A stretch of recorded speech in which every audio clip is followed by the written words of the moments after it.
Educate, hesitate, organise म्हणजे शिकवा, चेतवा, संघटित करा. याचे दोन संदर्भ दिलेले प्रेमरत्न चौफेकर यांनी. तारीख 9 मार्च 1924 रोजी मुंबईच्या दामोदर हॉल मध्ये संध्याकाळी 4 वाजता समाजसेवकाची बैठक झाली. संस्थेला बहिष्कृत हितकर्णी सभा हे नाव द्यावे असे डॉक्टर बाबासाहेब आंबेडकर यांनी सुचवले व ते मंजूर करण्यात आले. Educate, agitate and organize. Educate म्हणजे शिकवा, हेजिटेट म्हणजे चेतवा, ऑर्गनाइज म्हणजे संघटित करा. लोकांना सुशिक्षित करा, त्यांच्यात आपल्या हीन अवस्थेबद्दल चीड उत्पन्न करा आणि त्यांची संघटना निर्माण करा, असे सभेचे ब्रीदवाक्य त्यांनी ठरवले. त्यानंतर ही संस्था दिनांक 20 जुलै 1924 रोजी स्थापन झाली असे जाहीर केले. संदर्भ आहे डॉक्टर बाबासाहेब आंबेडकर लेखन आणि भाषण खंड 18 भाग 1 पान नंबर 11 वर हे पुरावा सहित आहेत. क्रांतिबा म्हणजे क्रांती सूर्य महात्मा ज्योतिबा फुले म्हणतात, विद्येविना मती गेली, मती विना नीती गेली, नीती विना गती गेली, गती विना वित्त गेले, वित्त विना शूद्र खचले. इतके सगळे अनर्थ एका अविद्येने केले. मग आता या अविद्येचे परिणाम म्हणजे न शिकल्याचे परिणाम किती होतात हे महात्मा ज्योतिबा फुले यांनी शेतकऱ्याच्या आसूड या ग्रंथात दाखवलेले आहे. डॉक्टर बाबासाहेब आंबेडकर यांनी क्रांतिबा फुले यांना आपले गुरु मानले आहे. विद्येविना शूद्र अतिशूद्रांचा सर्वनाश झाला हे क्रांतिबांनी स्पष्ट केले आहे. बाबासाहेबांनी सुद्धा ज्ञानाला अत्यंतिक महत्व दिले आहे. एज्युकेट याचा अर्थ शिका व शिकवा असा दुहेरी आहे. जे शिकतील तेच पुढच्या पिढीला शिकवतील. 2 नंबर असं सांगितलेलं आहे, एजिटेट म्हणजे जागृत व्हा, जागृत करा असा अर्थ आहे. जो जागृत होईल त्याने इतरांना जागृत करावे. ऑर्गनाइज म्हणजेच संघटित व्हा व संघटित करा असा अर्थ आहे. जे संघटित होतील त्यांनी इतरांना संघटित करावे असा संदेश बाबासाहेब यांनी ब्रीदवाक्यातून दिलाय. बहिष्कृत हितकर्णी सभेचे सभासद वाढवण्याचे कार्य जोरात सुरू झाले. त्यासाठी शनिवार व रविवार 2 दिवसात अनेक ठिकाणी सभा ठेवण्यात येत सभासदांची संख्या वाढू लागली. नागपूर येथील 1942 च्या अखिल भारतीय दलित वर्ग परिषदेच्या अधिवेशनाच्या प्रसंगी दिनांक 20 जुलै रोजी परिषदेचे स्वागत मंडळाच्या वतीने डॉक्टर बाबासाहेब आंबेडकर यांना भावपूर्वक मानपत्र अर्पण करण्यात आले होते.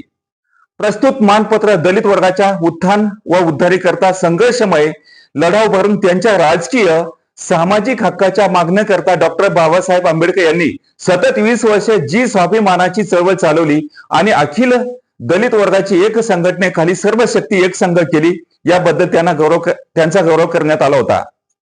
तसेच व्हाईसरायच्या काउन्सिल मध्ये सभासद म्हणून नवीन पदावर त्यांची नुकतीच नेमणूक झाल्याबद्दल त्यांचे गौरवपूर्वक अभिनंदन करण्यात आले होते. सदर मानपत्राला उत्तर देताना बाबासाहेब म्हणाले, ध्येय सिद्ध करता मी झटेन अशा प्रकारच्या माझ्या आश्वासनाची तुम्हाला कमीच गरज आहे. वस्तुतः तुमच्यात आश्वासनाची मला अतिशय गरज आहे. तुम्ही माझ्याबद्दल प्रेम व आदर व्यक्त केला आहे त्याची काहीच आवश्यकता नव्हती. मला तुमच्याकडून दुसऱ्या प्रकारचे आश्वासन पाहिजे.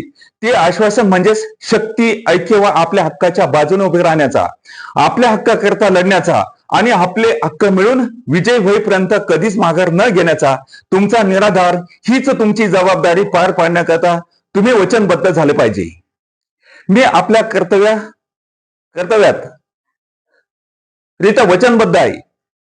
न्याय आपल्या बाजूने असल्यावर आपण हा लढा हरण्याचे काहीच कारण मला दिसत नाही. संग्राम माझ्या जीवनातील विशेष आनंददायी पर्व आहे. हा संग्राम पूर्णपणे आध्यात्मिक आहे. यात भक्ती किंवा नीच असे काहीच नाही. कारण आपला हा संग्राम म्हणजे संपत्ती करता किंवा सत्तेकरता संग्राम नव्हे, स्वातंत्र्य करता हा संग्राम आहे. मानवी व्यक्तिमत्वाचा विकासाकरता हा संग्राम आहे. जे मानवी व्यक्तिमत्व हिंदू समाज व्यवस्थेमुळे चिरडून गेले, म्हणजे ब्राह्मण मनवादी व्यवस्थेमुळे चिरडून गेले व विच्छिन्न करण्यात आले आणि राजकीय लढ्यात हिंदू जिंकले व आपण हरलो तर आपण कायमचे चिरडले जाऊ व त्यांचे दमन सतत चालू राहील. माझा तुम्हाला शेवटी हाच हितोपदेश आहे.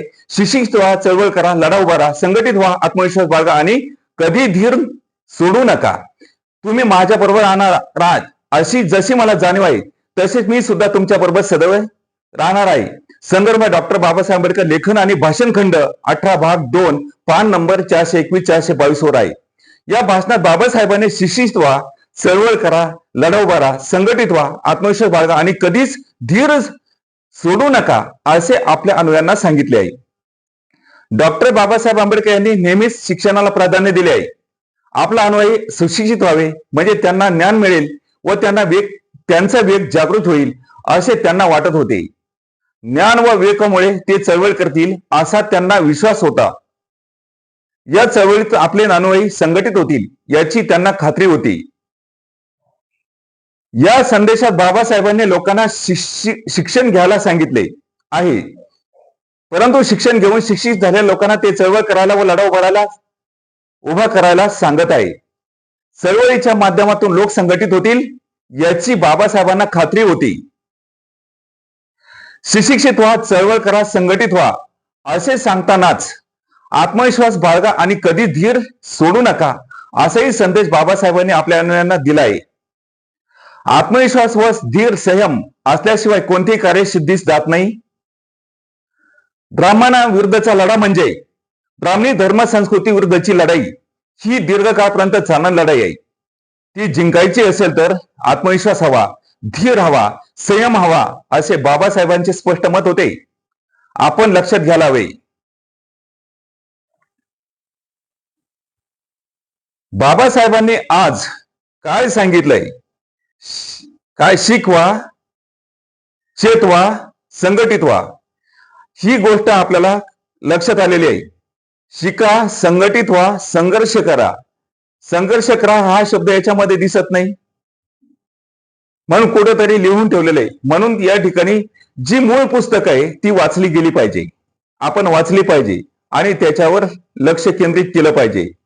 म्हणून बाबासाहेबांनी काय सांगितलेलं आहे लक्षात आले असेल. शिकवा, चेतवा, संघटित करा. आणि कशासाठी हे आपल्या लक्षात आलं आहे. तर मग आज या ठिकाणी आपण थांबूया. भेटूया नेक्स्ट व्हिडिओमध्ये. धन्यवाद.